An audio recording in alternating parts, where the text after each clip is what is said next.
All right. Let's see. Am I live? Yes. Looks like I am live. Excellent. All right. So here we go. Episode 22 of this live composition series. Wow. It seems like I've been doing more than 22. It sounds like I've been doing this a lot longer. But I guess if you think about that, it's like 22 weeks or so. It's kind of crazy. But today we are going to continue working on this repeat to the A section that we were working on last week. Last week I got a little stumped on it and wasn't too happy with the progress we made. But we'll re-listen to it. We'll see where it left off, see what we're working with. Maybe I got some fresh ears today and I'll like it a bit more. But let's dive right into this. We'll close this. Let's open this up and let's listen to it.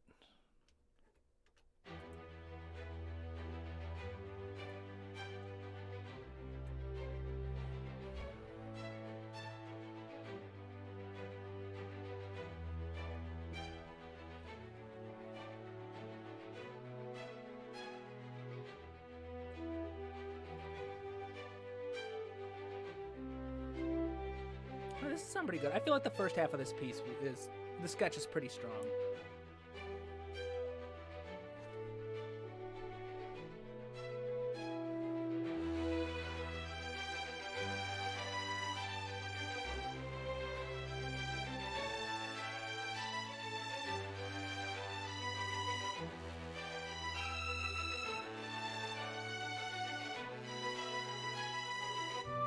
All right, then we get into the B section. We've got that secondary theme coming in. And part of me kind of wants to change those chords from being sustained to more kind of like arpeggiated. But we'll see. I would prefer to just get the piece kind of in working order first. Ooh, sorry, just smacked the mic.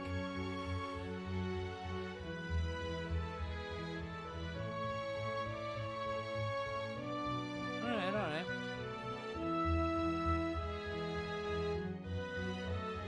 All right, and this, ooh, yeah.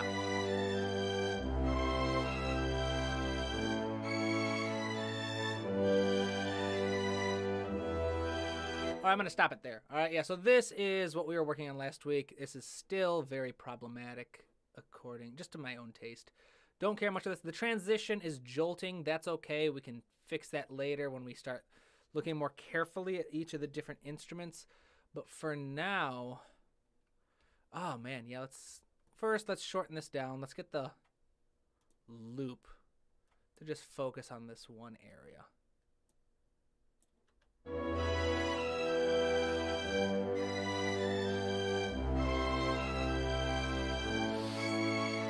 Yeah, all right. That is something else, isn't it? All right, so let's fix this, shall we?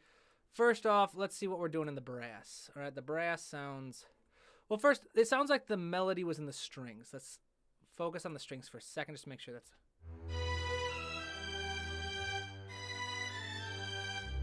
All right, so yeah, strings are playing that melody in octaves. We've got that going on. And it sounds like the basses are performing the bass line. All right, so that's fair enough.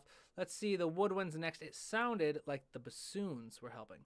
So we got the contrabassoon on the bass line, but regular bassoon probably an octave higher. Yep.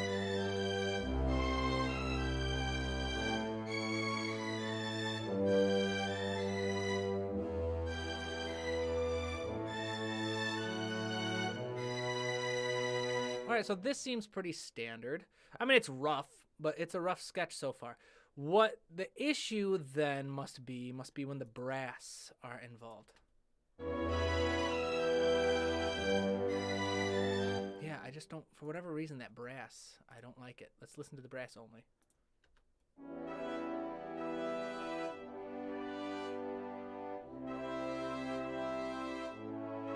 All right, so I don't know what I was thinking. Right off the bat, the first thing that jumps out to me is this is a weird combination. Horns and trumpets don't very often play the same role. Let's zoom in a little bit. And right now, why do I have strings selected too? Let's just get the brass in. Typically, if you've seen my orchestration series, the brass section is thought of as being three somewhat smaller sections. You've got like the mini section A, which is the horns, mini section B, which is trombones and trumpets, and mini section C, being the tuba. All right, and the idea is that these instruments are separated by their tone color. The trumpet and trombone sound very similar to each other. The horn sounds very different because it's designed different, and it's always kind of seen as like a bridge between woodwinds and brass. And then the tuba is just kind of doing its own thing. And the idea is typically each of these mini sections do something different. But here I have, these must be trumpets. All right, long, and for some reason, Spitfire is playing a very quiet sample right now.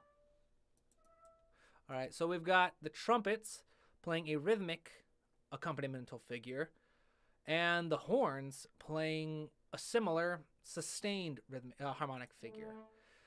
So there are three basic types of like harmonic accompaniment material you can have. You can have sustained chords like these horns. You can have rhythmic, which is kind of what the trumpets are doing.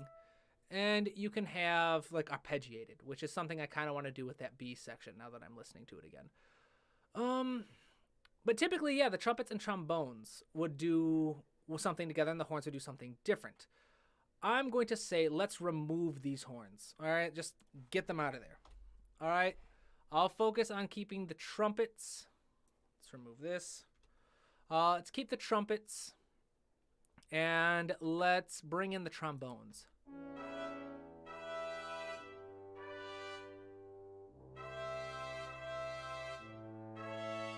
All right, so one thing I'm noticing right off the bat, I'm not liking this rhythm too much. I'm going to save this, actually. I'm not going to delete it all just because this is technically the chord progression we want, so it'll be helpful. But let's just overhaul this, shall we? Stretch that out. Bring this in. Let's make this a little more idiosyncratic to the instrument. So trumpets, first thing I'm thinking right off the bat is anytime they're doing something harmonic, trumpets typically want to stay as close as they can to their middle register, which is from around like F4 to F5 or G4 to F5, which is the G above middle C, which we're doing. Well, so we're doing that pretty well. We don't want to go much higher than F5 or the F just below high C. And again, it looks like we're doing pretty well with that. We're not going too high or too low. We're right in the trumpet's preferred register. We are in 7/8 time. Let's see here.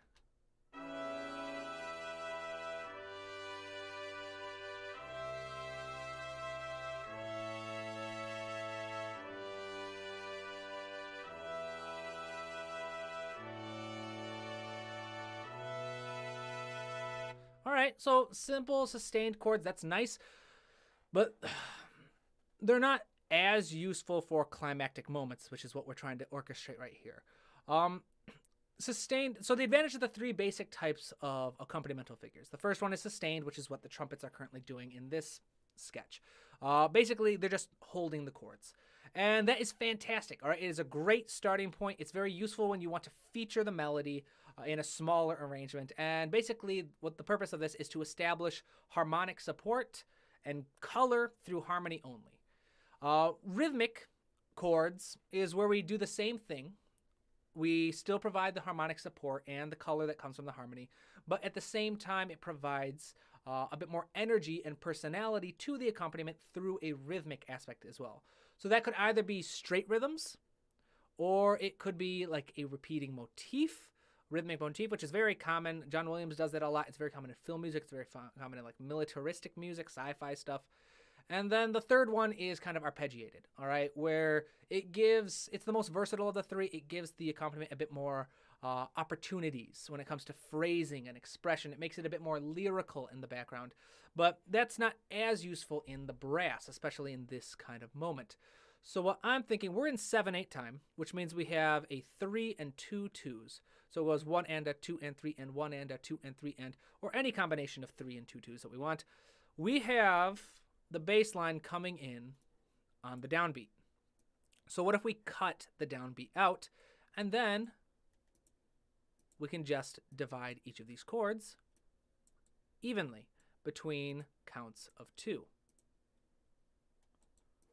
Let's see if this works at all.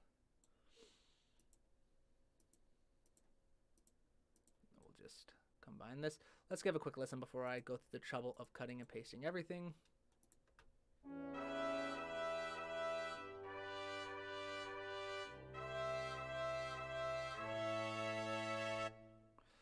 I kind of like that. The first 3 measures doing the rhythmic idea, and then the last one playing just one sustained, coming in on the downbeat. One thing, oh man, just for whatever reason though, I don't care much for Spitfire's brass.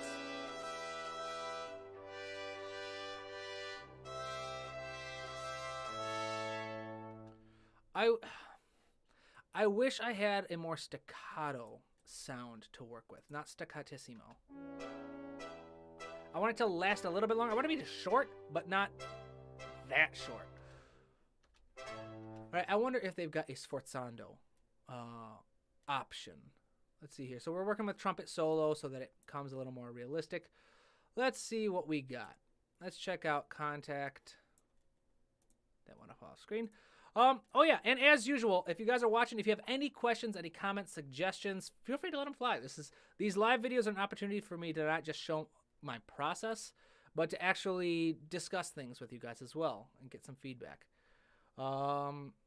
The video on Wednesday seems to have been going fairly well, and I'm pleased about that, about sharing my process for writing Ostinati. But if you've been following this, I shared that process with you guys already in the live videos.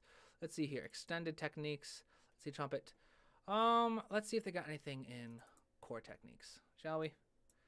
Like maybe a sforzando performance where you play really loud and then quickly fall back. That would be a nice sample to work with. I need to get more familiar with this sound library. I know the strings fairly well. I know the Woodwind library fairly well, but it's my brass libraries, which is ironic because I'm a brass player. Let's see here. Long sforzando. Is this what I'm looking for? Let's here.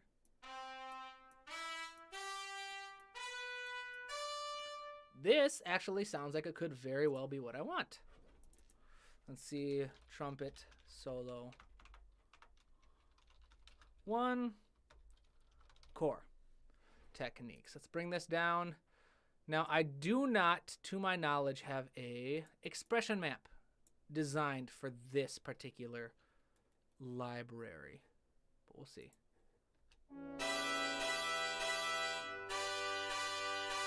All right, awesome. What if I shorten these down a bit?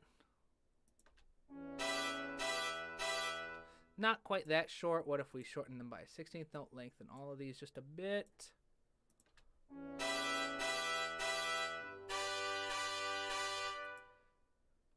There's something there. This is still a little bit powerful for my liking. Let's bring this down a bit.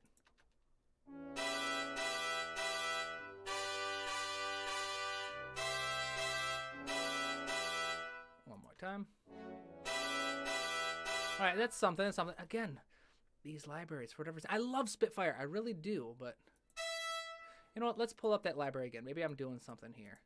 All right, so dynamics. Dynamics are all the way up. That would explain that. I'm basically telling this library to use the samples of the players playing as loudly as they can. Let's send this to expression, and let's send this to modulation.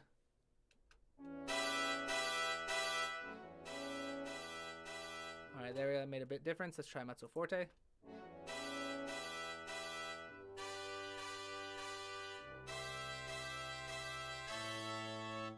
All right, maybe. It's coming along a little bit better. Let's see how this sounds with everything else playing.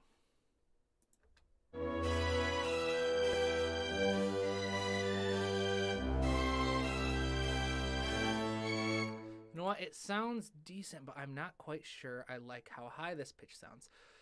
This E5, which is technically E4 in MIDI, but in scientific pitch notation, this would be E5, or the E at the top of the treble clef, is a little high for the trumpets. And the trumpets in their upper register are very difficult to combat or to balance. Let's try coming down a bit.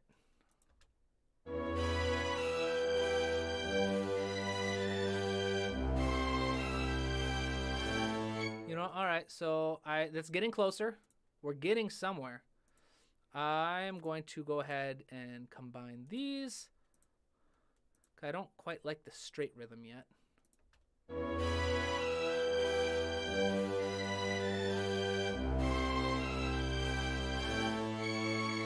I think that's it. I think that is it. Excellent. All right. That is what we call good enough for now. One thing I'm wondering about is I would like to swap this, I think maybe from 3 trumpets down to 2. We'll see how it mixes with the trombones, but we'll see. All right. Awesome. Welcome to the stream, Nikki. Glad you could make it as well. All right. Let's see here. As usual, if you guys have any questions, any comments, suggestions, anything at all, please feel free to share them in the comments. All right, let's shorten this. We'll do this. All right, I'm kind of liking this rhythmic figure for the trumpets. And again, I might just, oh yeah, the 4th one is full sustain. I might just reduce the numbers. All right, we'll see what we're doing with the trombones first.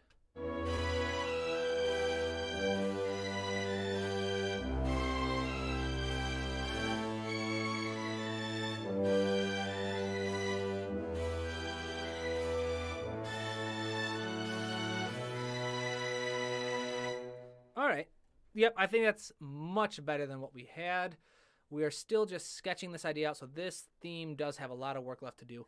Let's check out the trombones for a bit, shall we? I'm going to disable that trumpet track. We got the tubas. So we don't have any trombones written yet. Let's open the trombone solo patch. That way we don't have too many trombones playing. We'll have 1 per note and give this a check out. All right, so here's why I'm thinking about reducing the trumpets to 2. If I have 3 trumpets, that's a good strong sound. That's pretty standard. Many orchestras do have 3 trumpets, 3 trombones. But if I only have 2 trumpets and I only have 2 trombones, it would fit a lot better in this kind of harmonic role. Because with 4 instruments total, we could perform the chord quite effectively. We'd have 2 trumpets playing the upper notes of the chord, and then 2 trombones, 1 playing the bottom note of the chord and 1 playing the bass line, an octave higher than the tuba. And I think that could work pretty well. So maybe, yeah, we'll see how it sounds. We'll see how it sounds, of course. Because anytime you're working in a DAW, unless you plan on having an actual group of musicians perform this or scoring it into sheet music, you always want to go with what sounds best in a DAW. And this piece is going to stop at being electronic. I don't have any plans for funding an orchestra to try and play this. That'd be too expensive. But yeah, so this is going to be mostly electronic, so I'm going to want to go with what sounds best. All right, oh, yeah, I was waiting for the thing to pop up, but it looks like we've got it. Let's just go ahead and we're going to copy and paste this trumpet part down here. Well, let's elongate it a little bit so it's a bit easier. Copy that, pop it down here, and let's take a look at it in the trombones. Yeah, so what happens if I remove this? We'll mute it. Now, the trombone, I believe, has a range of about, I want to say E2 to F5. That's the E just above low C, I believe, up to the F at the top of the treble clef. And that register, that range is kind of split into 3 registers, each about an octave in length. So the trombone's preferred register for harmonic rolls is its middle register, which goes from about F3 to F sharp 4. That's the F below middle C to the F just above it. So this line could fit quite reasonably within the trombone's range. And the trombones don't want to play by themselves. For some reason, there we go.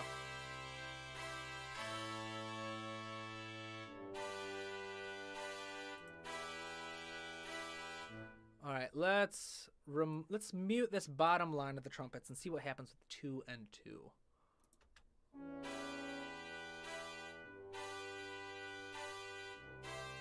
I believe the trombone is playing staccato for, yep, staccatissimo. Let's see here. We'll probably switch that to sforzando with the core techniques. Hopefully the trombones have that as well. But for now, let's just try along.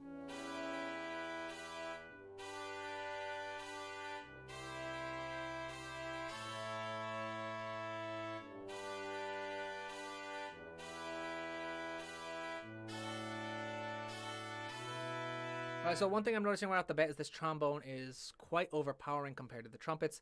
That could just be a MIDI issue where I just had the settings separate for each one, or it could be an orchestrational setting. This is very important when you're working with orchestration, is you can follow all the rules you want for orchestrating a chord or an accompanimental figure. But if one instrument is in a significantly stronger register than the other instruments, then the balance is going to be all off. If you've got trumpets playing in a weaker register trying to compete with a single trombone in its strongest register, that's not going to work.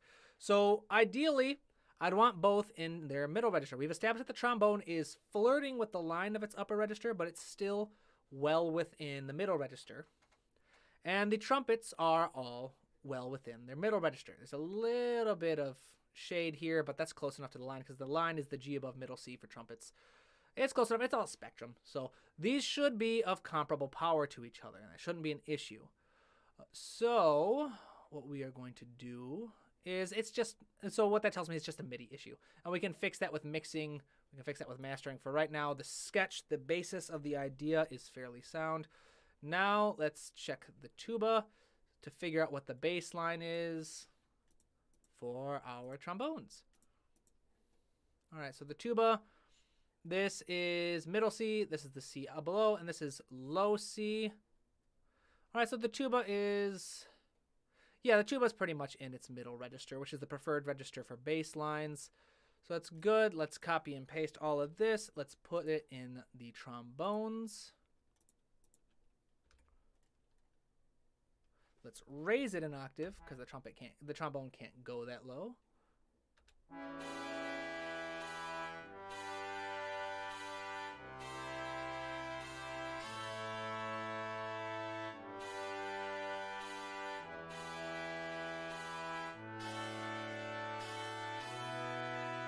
That's the issue.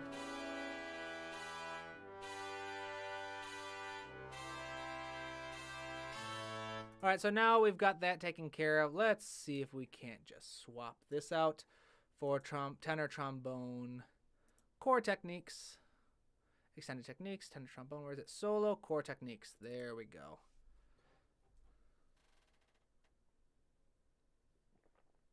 Here we are. Oh, got some more comments. When was the moment where you realized that people can be composers as a job, and was that when you realized you wanted to do that? Also, do you have any tips for memorizing the registers for each instrument? Those are good questions. All right, so I think there wasn't really a moment where I thought this is a viable option. But there was definitely a moment where I realized this is all I want to do. This is the only thing I feel I can be happy doing. And so for me at that point, it wasn't about whether or not this is a viable career option. It was more about this needs to be a viable career option. Because I've been involved with music in a very long time, and I love my family. I love it.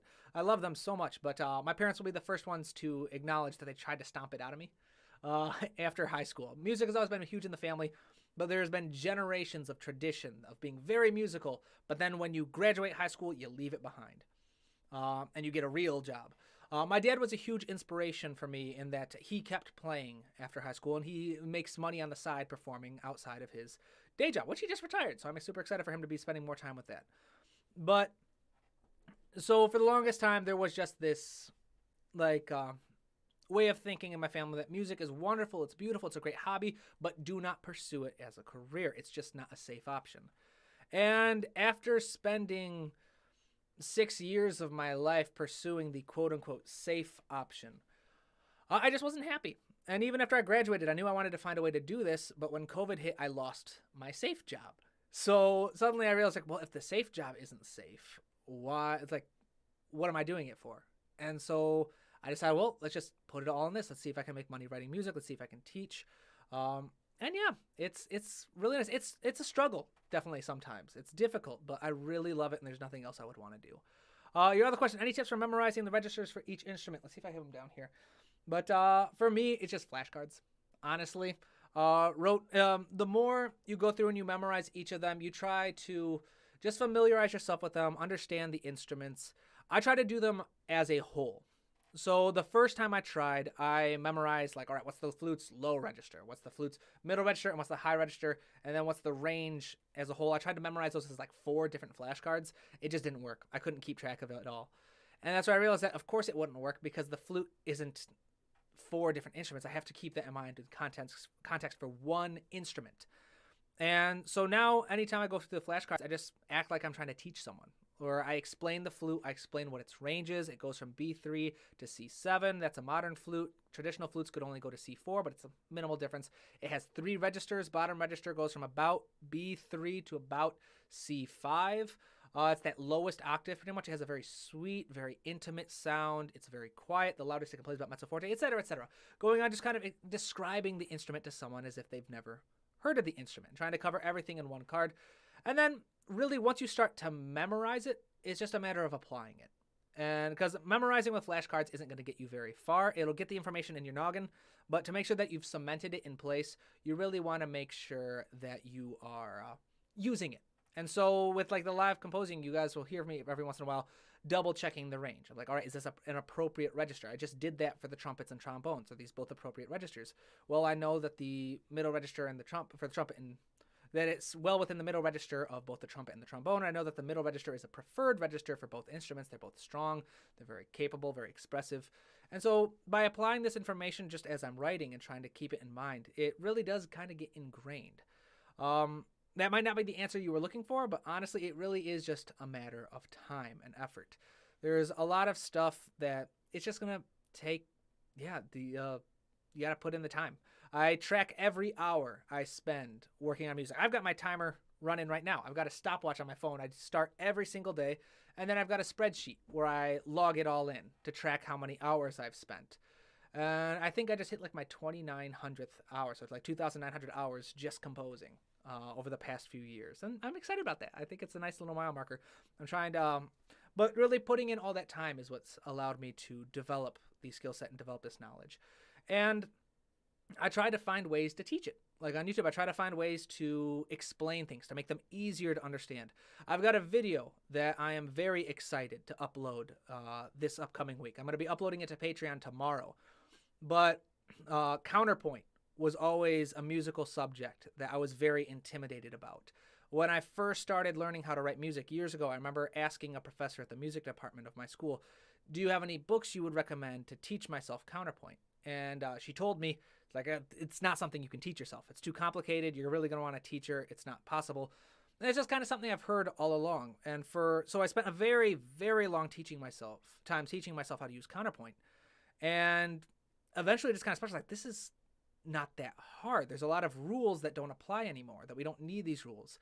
And so Wednesday, I am going to share a technique with you that I'm pretty excited about. I'm pretty confident I can teach everyone on this channel how to use counterpoint in less than half an hour. All right, the video might flirt with that line, but I think with one video, I don't need a full series, I don't need a textbook. I can teach you guys the basics of counterpoint very quickly, very efficiently, and very flexibly. So I'm excited to share that, and all of that comes from just kind of familiarizing myself with the information and trying to simplify it and find it at the very core. I'm sorry, I am ranting at this one. I've had this contact instance open this entire time on Sforzando is what I was looking for. And we are here to compose and not talk about myself. But no, yeah, I hope that answered your question. Let's see. This story is really interesting, and thank you a lot for the advice. I like the idea of the flashcards. It's good to hear that it's a decent way to go and that I'm not wasting my time going that route. Aiming for that 10,000 hours. Exactly. Yeah, I'm aiming for that 10,000 hours. And yeah, flashcards are very effective, so long as you don't stop at the flashcards. Like I said, you use the flashcards to memorize the information, but then you really internalize it by applying the information and actually using it. The more you use it, the more solid it becomes.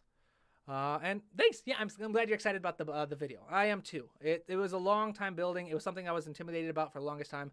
And I know a lot of you guys are intimidated by counterpoint. I've gotten lots of questions about it, especially a lot of my students ask about counterpoint, and they're really intimidated by it. And I really don't think it needs to be intimidating. I think I've broken it down into like a 3 or 4 step process that I've tested it a whole lot, and it works every single time so far. So I'm excited to share that with you guys. But let's see here. Oh, my computer's starting to freeze. I've been waiting so long. There we go. What was that? Let's try this. All right, trombones are not playing for whatever reason. That's why.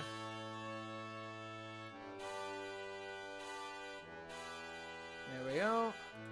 It's 'cause, there we go. You know what? I think I might actually have created an expression map for this. Let's check. Wow, that's a lot of expression maps. Gotta go add new all the way down here. Oh, man.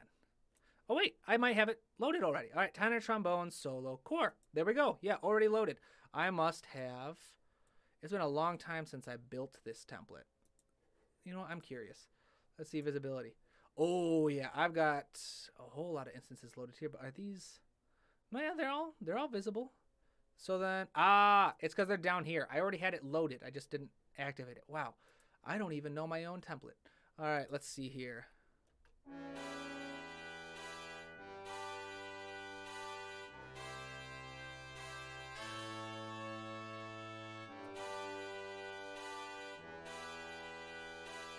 Let's find the trumpet core. All right. Before that gets annoying, I'm trying to find the trumpet core. All right, trumpet, solo, default. Let's go down, tenor, trombone, solo, default. These are all defaults. Here we go, we got the chorus. Trumpet, solo, core. There we go. Let's open up this bad boy. Let's select. See, we've got staccatissimo selected. I don't like staccatissimo for whatever reason. Maybe some other people do, but just personally. Let's switch this to sforzando. There we go. Let's give this a listen. These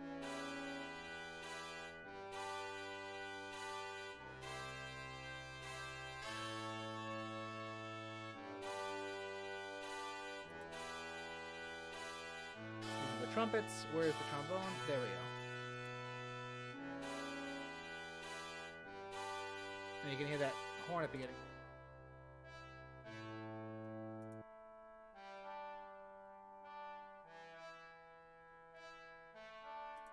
Not sure I like that kind of like jump off. So what if I just cut each of these down and it's still doing the bass line, but it's following that same pattern that the others are. Let's try this. Let's cut that down. Cut this. And then the last one is just a sustained chord. Oops. Don't want to move all of them, just this last one. Let's try this.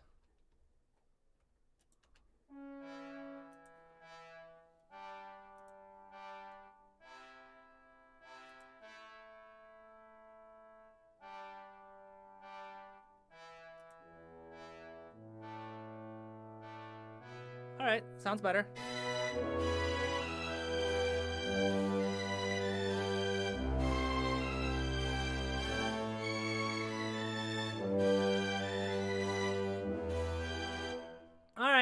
So obviously there's a whole lot of mixing errors here, and not even just mixing. There's a whole lot of just imbalance, but all that comes down to the MIDI. I need to, like I said, right now we're working on a minimal viable project. We want to make sure that all the information in terms of like notes, rhythms, and all that stuff are solid, which so far this is.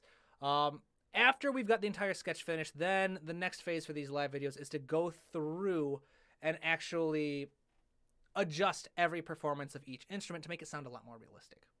And then once every instrument is adjusted to make it sound as if it's an actual realistic instrument, that's when we'll start mixing. And I'll teach you guys all about how important reverb is for orchestral music and how you can apply it, how delay can be used to really like add some subtle impact, and even a little bit about compression. Even though lots of people say compression shouldn't be used with orchestral music, there is a very vocal few that really champion its use in very small amounts for film music to make it easier to mix in for like dialogue and sound effects in a project. But right now, the only other thing that I would kind of want to add, because we don't have a lot of woodwinds here, is maybe some ear candy, maybe some like runs and scales or ostinati, in case you saw that video last Wednesday about how to write ostinati. Let's take it from the beginning, though, real quick, just to hear the context of all of this together.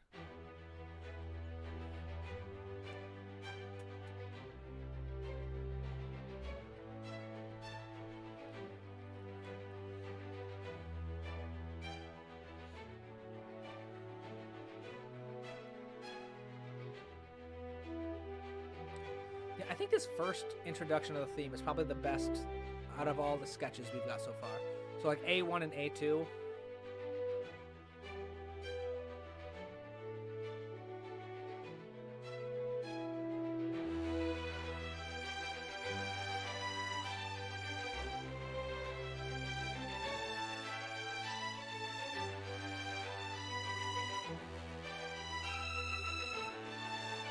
No, we could just bring that ostinato back. The one running in the strings, why don't we just put that in the woodwinds when we return to A3? Instead of trying to reinvent the wheel.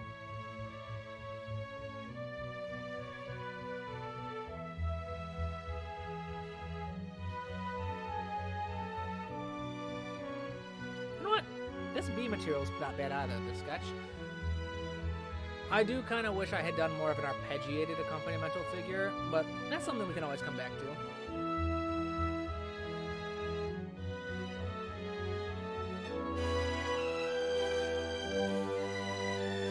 Right, that balance is really going to have to be fixed, but so far the material sounds solid enough. Alright, so it's good enough. Again, that mix is quite jarring, but that's easily fixed. For now, let's check out that ostinato and see how that would work in here. We've got violins too that we're performing that initially. Let's go through and grab the first 8 measures, because we are using 8-bar phrases. Wait, do I have this in octaves? No, I don't.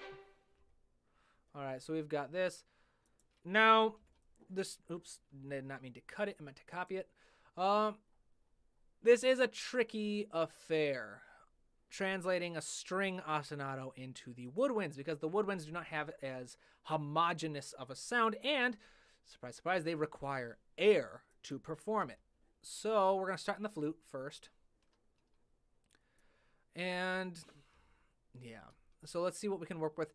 So they need air. I'd say every other measure or so, try to give a little bit of breath. And we can use dovetailing, which is a technique that I'll show you, to keep it sounding smooth and connected. But we also want to make sure that all the instruments are performing in a register that suits them. Right here, C3 in MIDI is the equivalent of C4 or middle C. I don't know why they aren't the same. But so that means since the modern flute can only go as low about this B, all these notes here are way too low. So let's raise the entire thing an octave first. All right, now let's check out this highest note. This highest note, well, could easily be played on violin. This right here is high C. The flute can only go up to about this C. So that is quite high for the flute. The piccolo could play this, no problem. But this would definitely be exhausting for a flute player to try and do too frequently. But this is a MIDI player, not a real player, so let's just listen to how it sounds with the ostinato added.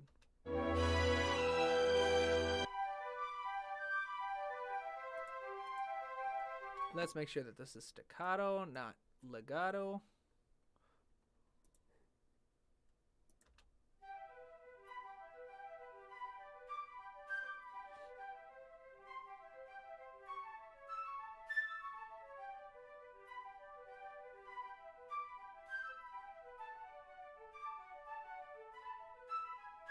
All right, so it sounds like this is almost creating like 2 voices, or the illusion of 2 voices, with these leaps. So we've got the G. That's too low. Let me raise that up an octave. So we've got these notes down here coming down. Da, da, da, da, da, da, da. Let's see. So which notes are being emphasized?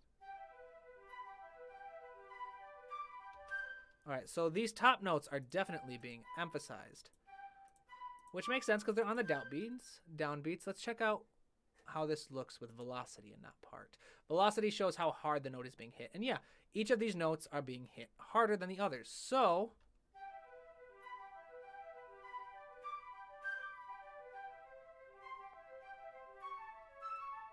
what that tells me is we have an opportunity here in the woodwind section. What if we remove these and place them in a separate instrument for emphasis? My immediate bet or idea is to throw it to the piccolo. But before we make any decisions, first I want to highlight all of this. And then we can decide. All right, so the highest note is the A just below C7, which is C6 in MIDI. That's well within the piccolo's preferred register. Piccolo can play that no problem, but what's the lowest note? Lowest note is the G just below high C. That is just flirting with the cusp of the piccolo's low register, which the piccolo would not work well for this. The piccolo's low register, which ends around this G here, is very, very quiet. All right, the piccolo cannot play very loudly in this register, so these notes would probably not be all that effective for the piccolo. These high ones definitely would be. So what if we just did these three?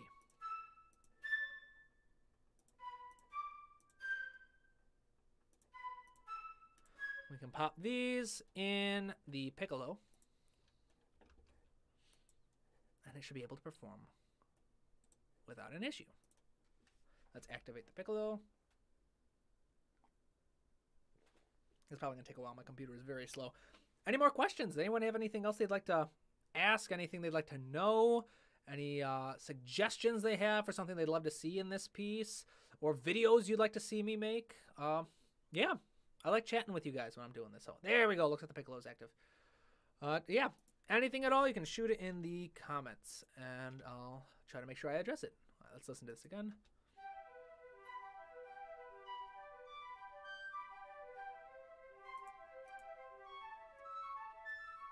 All right, so that's wonderful, but that is also legato. Let's switch this to staccato.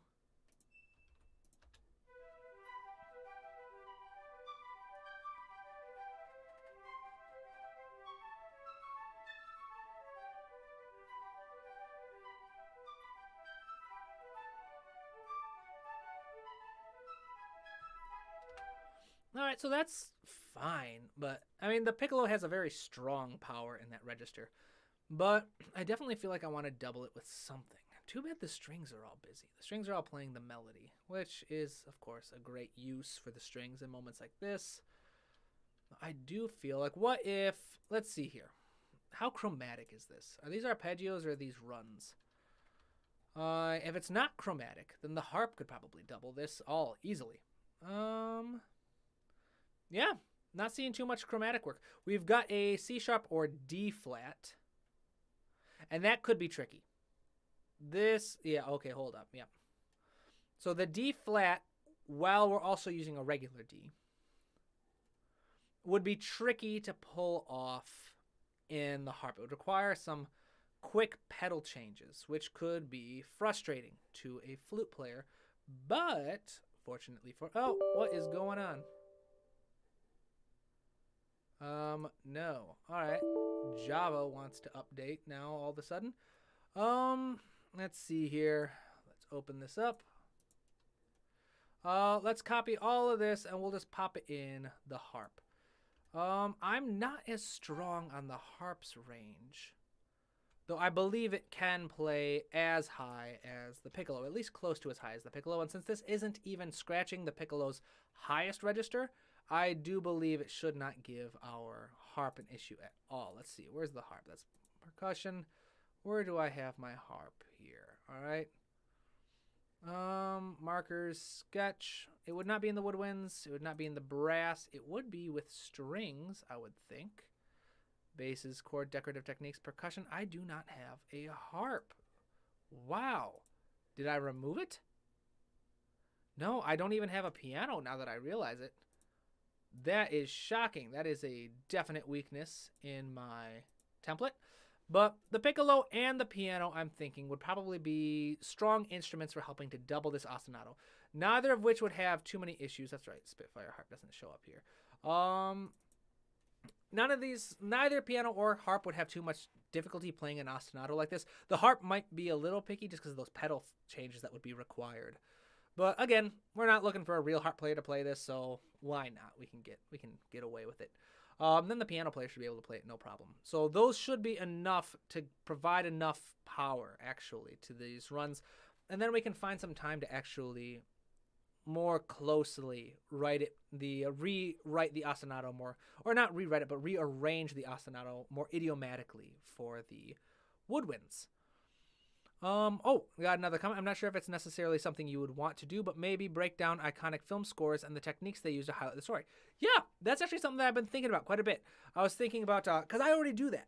I do that for myself. That's one of the ways I study orchestration, is I'll take one of my favorite pieces, I will download an audio file of it off YouTube or something, and I'll load it up in Cubase.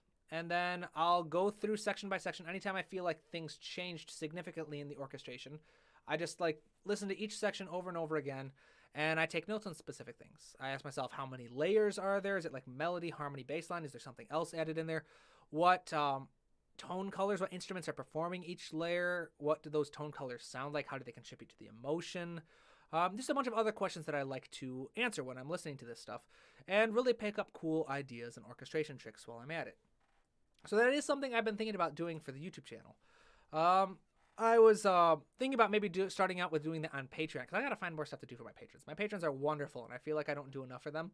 I'll share videos early, and I'll talk on Discord, but like that's it. I say that I offer like a monthly Patreon video, and I would love to, but like I never get suggestions. So yeah, I got to overhaul my Patreon page and offer more cool stuff. So maybe I'll start with that. Maybe I'll do like, I've been thinking with the idea of just doing like a live hour every week specifically for patrons, just for questions and stuff like that.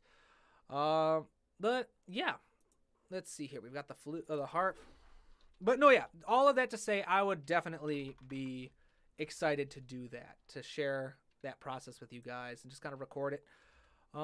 Maybe it would be kind of thing where I share it on, Patreon first, and like a week or so later, I upload it to the channel. Oh yeah, there we go.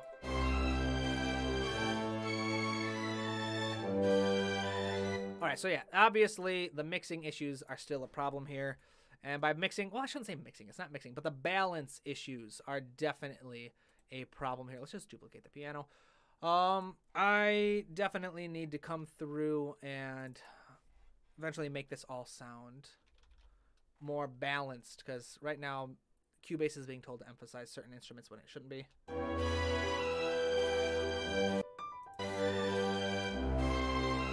Alright, piano doesn't want to play by itself. But no, yeah, I think that's good enough. We've got the ostinato fixed. We've got the content fixed. Maybe before I go live next time, I'll go through and I'll fix this balance a little bit so it's not as jarring, so that when we come in next Friday or so, it'll actually have sound a little more pleasant. Well, we've got some extra time. I think we've done everything I wanted to do today for the most part. So yeah, let's just spend a couple more minutes just talking, getting some chats in, any questions and things. Oh, we got a couple. Piano and harp are good for a wash of arpeggios in the background. Yes, very true. So that's what we just added. These arpeggios right here, definitely. Like I said, for the harp, from an orchestrational standpoint, some of the chromatic movement in here might be an issue. It depends on how skilled your harp player is and how much tomfoolery they are willing to put up with. Because see right here, we've got this either a C sharp or a D flat here. Now typically one way that you fix that would be to use enharmonics. But we have both D and C, D natural and C natural here. And so to have to go from C natural to C sharp really quick would be an issue. But we're not really using D in this measure beforehand. So if I had to really orchestrate this, I'd basically have to ask them to do a pedal change every other measure. Swapping from D natural to D flat, it looks like. And I'm sure there are other things in here. Because the harp is not like a piano. It does not have a designated string for D flat, D natural, and D sharp. It has one string, and it has pedals at the base of the harp that when you press it down, it tightens the string and makes it go sharp. So then every D string on the harp goes from D natural to D sharp. If they push it up, it loosens the string, and then every single D on the entire harp turns into a D flat. And so that's why chromatic passages are a bit problematic for harp players. But again, it depends on what kind of chicanery you're able to come up with. And I think it could work. And again, I'm not going to score this. I'm not going to turn it into sheet music. I don't plan on playing it. But yeah, so awesome explanation. Yes, awesome suggestion. Piano and harp are fantastic instruments for just doing ear candy and arpeggios in the background. Let's see here. Do you have any finished projects to listen to or something you are particularly proud of? Ooh, let's see. I do have projects you can listen to. Nothing I would say that I am particularly proud of. So for the very longest time, I kept from sharing music anywhere just because even though I love writing music, I do get it's kind of like embarrassing to share your own music. And it's a common thing for lots of musicians to be embarrassed to share your own stuff. Lots of artists just in general. But this year I've realized, like, you know what? I'm teaching people how to compose. I need to actually show proof that I know how to compose. So I've been uploading stuff to this YouTube channel. Just a couple things here and there. Nothing too big, nothing too grand. I would say in terms of things that I'm proud of, I am currently working on a piece I haven't shared anywhere. I've submitted it as a draft of proposal to be performed. And I think from a technical standpoint, it's definitely one of the most like academically well-written pieces I've ever done. There's a lot of interesting harmonic choices I make, a lot of interesting tone color choices I make, a lot of interesting melodic stuff. So that will be something down the line that I eventually share, and hopefully when I share it, it will be as a recording of a live performance. If not, who cares? There will be other opportunities, and I'll just share a MIDI version of that as well. But yeah, so you can see that I believe I have a playlist. It's a short one right now. I think I've got a couple of old homework assignments up there, some of the earlier attempts I had at film scoring, and then just some other kind of stuff that I've written. And I plan on sharing more stuff as the year goes by, just writing examples. One thing I want to do is one of the reasons why I'm really rushing to get this Counterpoint video put together is so that I can start putting together a new series I want to do called Hollywood Cliches. And I'm going to try and do like 5-10 minute videos where I basically break down all the cliches for all the most popular types of music. So like the first one I'm going to do is like Hollywood cliches for love themes. I'm going to teach you like what are all the what's the template for like the cliche love theme, because it's important to know what the cliches are, because a lot of the time if you've got a job where someone told you to write a love theme, they're expecting those cliches. And if you want to make it something original, you have to know what has been done so that you can adjust it and make it your own. So I'll do that for like love themes. I'll do that for like sad ballads. I'll do it for like action music, comedy music, maybe some like mystery and horror kind of stuff. But yeah, I'll go through and show you guys a bunch of the cliches. And all of those will, of course, require me to write short pieces of music, and I'll be sharing all of those as well. But yeah, thank you. Thank you, Nikki. I'm glad that you find that cool.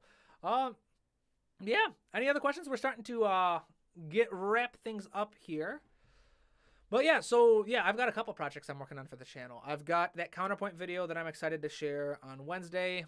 After that, I've been rewatching my own harmony series just to kind of remind myself of what I did cover with you guys, because I want to do a follow-up series where I start getting into more advanced harmony stuff to teach. And then stuff like reharmonization techniques, so how to take a chord progression and repeat it but add variation to it so it's not a complete repetition. Stuff like that. And then I am working on the Hollywood cliche videos, like I told you.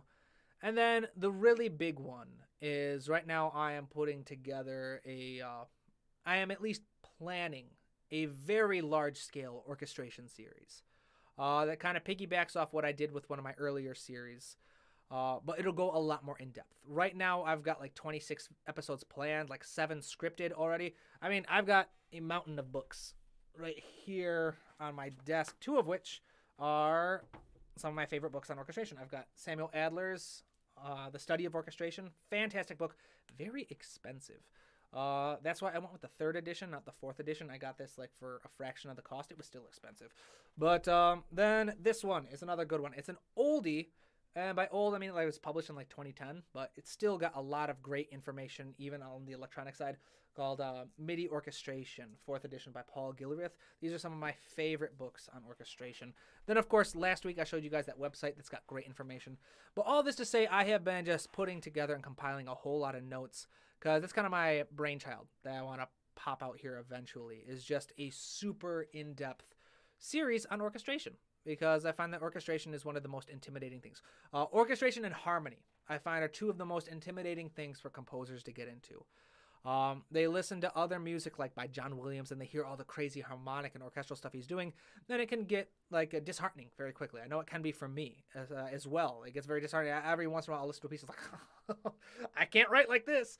And then of course the key point is I can't write like that yet.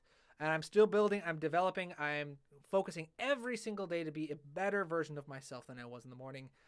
And so that's a big goal for me with this channel, is to try and make information on those two big subjects a lot more accessible to more people. And so I do want to make, basically, if anyone wants to learn anything about harmony, they can come to this channel. If anyone wants to learn anything about orchestration, they can come to this channel. That kind of stuff is what my goal is. And of course, there's a bunch of other stuff that you guys have been asking for, like the Counterpoint video and like the Hollywood Cliche series that I'm putting together. So we'll see. We'll see how it all gets together. We are running low. I will give a few more minutes, so go ahead and toss out any last questions you've got before I end the video. Let's see. An exciting new season of TC content coming up. Sounds really cool. Yes, thank you. Yes, definitely. I've got a lot of stuff that I'm really excited to put out here for you guys. So, and I hope you guys will enjoy it too. I'm particularly proud of this Counterpoint video. I know I've brought it up like 7 times already this episode, but I think it's because I really got the idea for it like a week ago, where I've spent a very long time studying counterpoint. It was one of the very first things I knew I wanted to learn. And for those of you who don't know, counterpoint is the ability to write multiple melodies that can layer on top of each other and work well. It's a very common technique for films and like musical theater. You might notice, like, especially like in Lin-Manuel Miranda, he does it a lot in Hamilton. He's got all these different songs that they establish a motif, and then like near the end, they're all singing on top of each other and they're all working together. And like I said, there was a topic that took me a very long time to reach. A lot of places still teach it the way they did hundreds of years ago when it was first developed. And it's this very difficult, very complex, intimidating, demanding practice. And I just realized like a week ago, I was like, you know what? A lot of this just boils down to a couple key concepts. And so like all week I've been practicing. I've been writing, I mean, nothing crazy, but I've been just cranking out as many different melodies as I can and just writing as many counterpoint voices to them as possible to make sure that this process works, and I have found that it does. And so I'm really excited to share it with you guys, and that because I know a lot of you have asked about counterpoint, and lots of people also get intimidated by it, and I don't think you need to. I think especially nowadays, if you want to just use it for film scoring and you're not trying to show how clever you are or how brilliant you are through the way you problem solve with counterpoint, you just want to create cool sounding melodies that layer on top of each other. There's a much simpler way to do it. So I'm excited to share that. Let's see. It looks like we got a bot that popped up. What's your favorite instrument to write for? Oh, that's a good question. You know what? There's a lot of them, but I find myself writing for piano the most, which is funny because I'm not that good of a piano player. I think it's because one of my biggest influences and inspirations is Joe Hisaishi from the Studio Ghibli movies, and a lot of his pieces feature piano with orchestra. So that's what I find myself writing for. Let's see, and I've been putting off really focusing on counterpoint because it's always presented as something really daunting. So that's exciting. Awesome. I'm glad. I'm really excited. I hope that it's helpful for you. And I agree that does seem very daunting. But with that, we've got 2 minutes left until 4:30. So I think I'm going to let you guys go. I'm going to go like a last call for questions. At 4:30, I will sign off. We have 1 minute left. And then I will get back to working on that video and doing my own studying. I've got a lot of reading to do again. Like I said, I've got a notebook. I'm taking notes on everything that I want to include in that orchestration series because I'm excited to do that one. But awesome. Yes, so I'm glad that you're excited. Let's see. There's just like a minute left. There we go. We're almost done. That's just kind of the waiting game now. I am drinking mint tea for any of you who are curious. I've been drinking a whole lot of tea lately. It's cold, very, very cold where I'm at right now. It's like 10 degrees Fahrenheit. Don't know what that is in Celsius, but very, very cold. So a lot of hot beverages.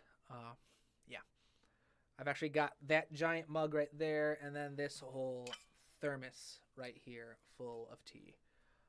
So let's see here. And that's 4:30. All right. So thank you everybody for coming on. We made some good progress here. I'm excited to work on reorchestrating that woodwind section. For next week, I'll make sure to rebalance everything. I just don't like how jarring that is when we come into A3. I'll make sure that it's all a bit more well balanced. It sounds a bit more realistic. And then when we come in, we'll finish that off, round off A4 for orchestration. And then after that, we can really start making the whole sketch sound a lot more realistic and interesting. All right. So with that, have a great weekend, everybody. As always, keep studying, keep working hard, keep writing new music, and I will see you next week. All right. Have a good one. And end.